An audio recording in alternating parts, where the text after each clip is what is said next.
Historias de la economía.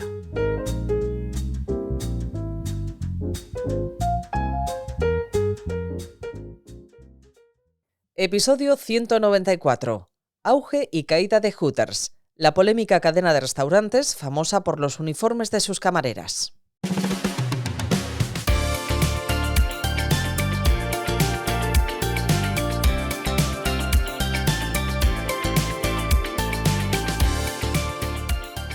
La conocida y polémica cadena de restaurantes Hooters, famosa por sus alitas de pollo y por los uniformes de sus camareras, ajustados y con poca tela, vive una auténtica crisis que le tiene al borde de la bancarrota.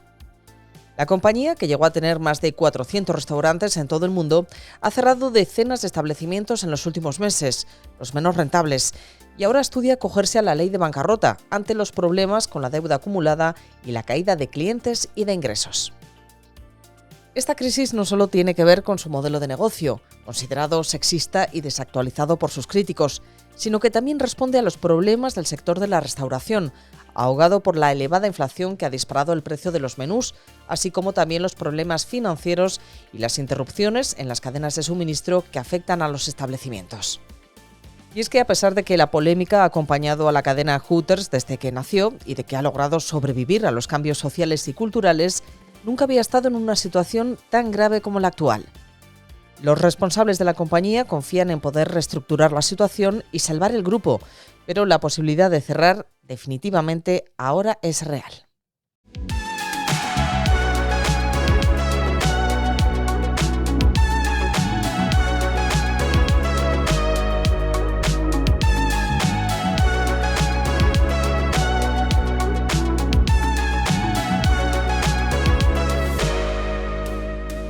Hay que decir que Hooters nunca nació con la ambición de llegar a ser una cadena tan grande. Fue fundada en 1983 en Clearwater, Florida, por 6 empresarios que no tenían ninguna experiencia en el mundo de la restauración, pero que querían comer unas alitas de pollo como si estuvieran en Buffalo. Como en la broma, querían un restaurante del que no pudieran ser expulsados. Estos amigos, que se acabarían conociendo luego como los 6 de Hooters, juntaron $140,000 y lanzaron el proyecto el Día de los Santos Inocentes, ya que tenían claro que estaba llamado a fracasar. El nombre, Hooters, y el logo, un búho cuyos ojos coinciden con las OEs formando una especie de pechos femeninos, también buscaba la broma fácil. No era el negocio más estudiado y trabajado del mundo, desde luego. Y los problemas empezaron enseguida, ya que el primer obstáculo fue encontrar un local adecuado para el restaurante.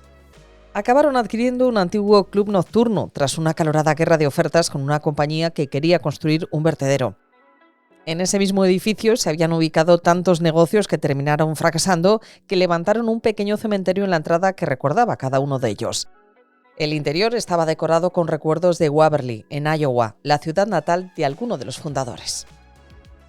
Lo que ofrecía el restaurante era muy sencillo: buena comida, cerveza y deportes en vivo por televisión, todo ello acompañado de un ambiente relajado y que imitaba la temática de la playa. Y lo más llamativo eran las camareras, conocidas luego como Hooters Girls. Eran famosas por su actitud amistosa y hospitalaria, sus pantalones naranjas muy cortos y sus ajustadas camisetas blancas y mangas. La combinación atrajo rápidamente a muchos clientes.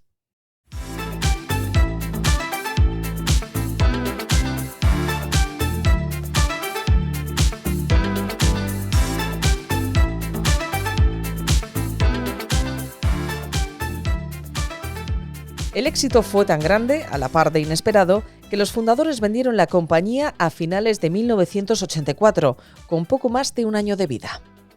Un tipo llamado Hugh Connerty, que había estado en Florida buscando locales para una cadena de restaurantes de carne que había fundado, cambió de planes tan pronto como conoció Hooters. Consideró que era un lugar muy divertido y que tenía mucho potencial, así que les ofreció a los fundadores 50.000 euros por los derechos para expandir la marca fuera de la región de la Bahía de Tampa. Además, los fundadores exigieron que se mantuviera fiel a cada aspecto original. Era un acuerdo muy en línea con el espíritu original de la compañía, redactado en una servilleta y cerrado entre cervezas. Y pronto comenzó la expansión por otras zonas de Florida y luego por ciudades del sudeste estadounidense. El problema es que Conerty no tenía capital para poder desarrollar con éxito el potencial que tenía la cadena, así que buscó ayuda. La encontró en Bob Brooks, un empresario exitoso que se dedicaba a la distribución de alimentos. Tenía mucho dinero, así que no puso problemas para concederle un préstamo, pero eso sí, también era un tipo duro negociando, así que le puso fuertes condiciones. Y cuando en 1988 se produjo el primer impago, se hizo cargo de los derechos de desarrollo de Hooters. Conerty se quedó con la propiedad de los restaurantes en Jacksonville y Tallahassee, aunque posteriormente los vendió y dejó de tener conexión con Hooters. La llegada de Brooks y de su dinero estabilizó el negocio, pero a cambio generó fuertes tensiones con los fundadores. Había, de facto, dos empresas paralelas, Hooters Inc., de Clearwater, propiedad de los 6 de Hooters, y Hooters of America, de Brooks. Los fundadores estaban contentos con los planes de expansión porque seguían cobrando comisión por cada venta que se producía, pero los intereses de Brooks de incorporar productos de su empresa de distribución provocaban fuertes discusiones, ya que consideraban que los aderezos para ensaladas que ofrecía, por ejemplo, eran peor que la receta de queso azul que consideraban sagrada. Era una guerra abierta entre los dueños de la propiedad y los dueños del dinero.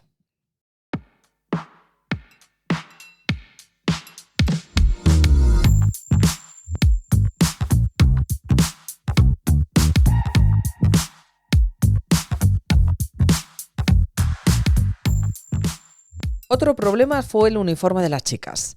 Los de Florida consideraron que era necesario evolucionar y que la camiseta tapase el ombligo, algo que los de Brooks les pareció una auténtica aberración. En sus establecimientos impuso camisetas de licra mucho más ajustadas y con mayor escote, algo que para los fundadores era un disparate que cruzaba los límites del humor marcados por ellos. Como decía Neil Kiefer, uno de los fundadores, cuando la camiseta queda demasiado apretada y los pechos quedan al descubierto, mamá y los niños no entran. Pero en el fondo, ya con experiencia y conociendo el mercado, se habían dado cuenta de que habían vendido su negocio demasiado pronto y por muy poco dinero. Cansado de peleas, Brooks le ofreció a L.D. Stewart, uno de los cofundadores, 10 millones de euros por su participación en la empresa, para así tener el control sobre la misma.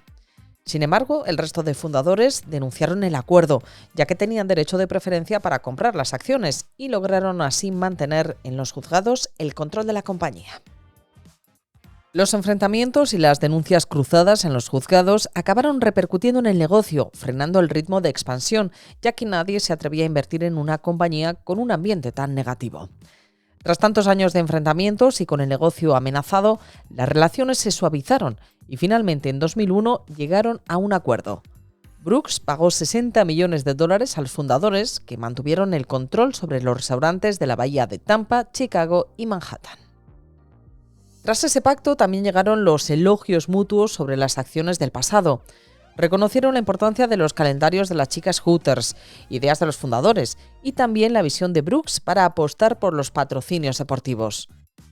También impulsaron las iniciativas solidarias, que en los momentos más polémicos por denuncias sobre la sexualización y cosificación de sus camareras les daban un poco de aire, ya que nadie quería criticar a una cadena que había conseguido $10.000 por las causas sociales de la ciudad.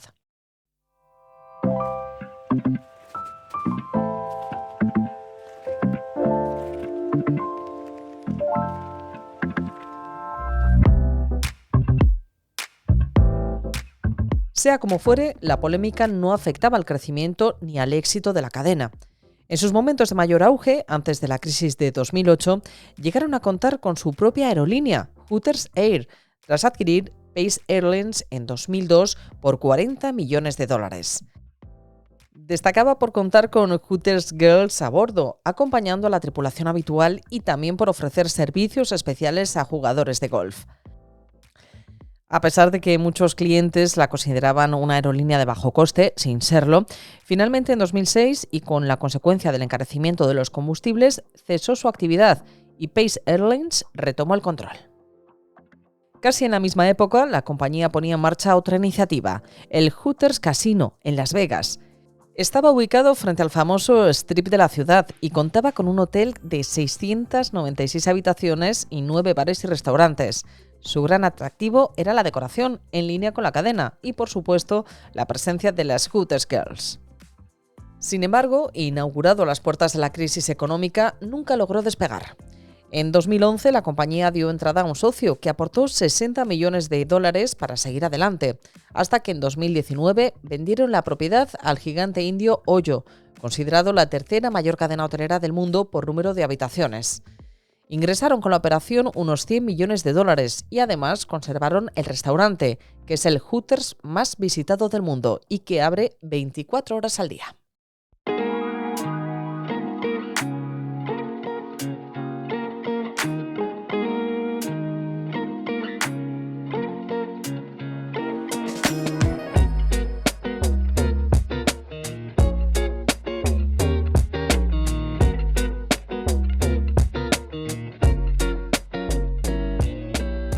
La década de los 2000 también fue la de la expansión internacional, después de que Bob Brooks dejase la presidencia en manos de su hijo Cody, que tenía muy claro que el camino para crecer estaba en el extranjero. Empezaron con nuevas ubicaciones en Canadá, México y Singapur. El gran reto de la expansión estaba en vencer las reticencias sociales y culturales a las que se enfrentaban en algunos países, que incluso obligaron a adaptar los uniformes de las camareras. En su momento de mayor esplendor, llegó a estar presente en 29 países, incluyendo algunos como Arabia Saudí o Rusia. El crecimiento internacional también llegó a España, primero con un restaurante en Gran Canaria a finales de la década de los 2000, que estuvo abierto 3 años. Después hubo un segundo intento, más ambicioso, que pasaba por abrir hasta 15 locales, comenzando por Barcelona. Primero en Viladecans, donde la polémica y la oposición fueron tan grandes que no llegó a concretarse, y finalmente en Castelldefels. Durante los meses que estuvo en funcionamiento, los protagonistas fueron las polémicas, las protestas feministas por el sexismo y la cosificación de sus camareras. También los ataques contra el restaurante y las inspecciones de trabajo y sus correspondientes sanciones. Finalmente, meses después, el local cerró y los planes para expandirse por España desaparecieron. En el intenso 2006, entre el cierre de la aerolínea y la apertura del casino, fallecía Bob Brooks de un infarto. La propiedad de la empresa pasó a manos de sus hijos, que en 2009 decidieron poner en venta la firma. Recibieron intereses de 240 compradores y tras varias polémicas, denuncias y enfrentamientos, finalmente fue Chanticleer Holdings, de Carolina del Norte, la que se hizo con la compañía. No fue la oferta más interesante, pero tenía derecho a bloquear cualquier oferta después de un préstamo de $5 millones que había hecho a Hooters en 2006. Finalmente, años después, en el 2011, se completó el traspaso.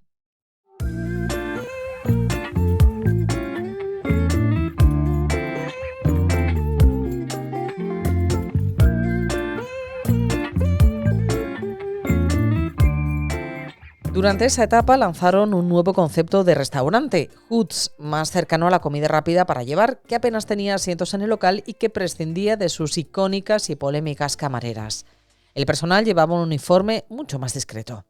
La compañía confiaba así en la calidad de la comida para que ese formato tuviera éxito y además era más sencillo desarrollar nuevas aperturas al necesitar menos espacio en un momento en el que el precio de los locales empezaba a dispararse.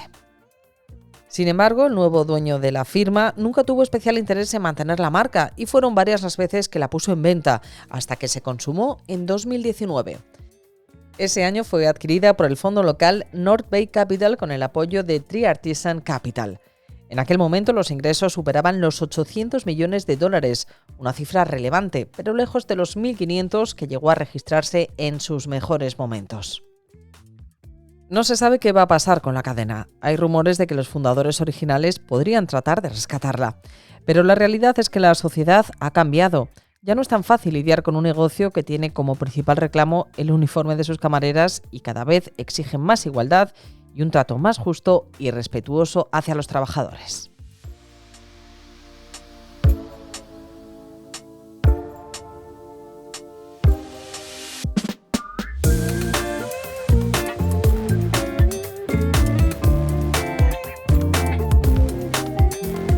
La edición sonora y la selección musical de este capítulo son de Remo Vicario, el texto es de Javier Calvo y la locución de Lorena Torío.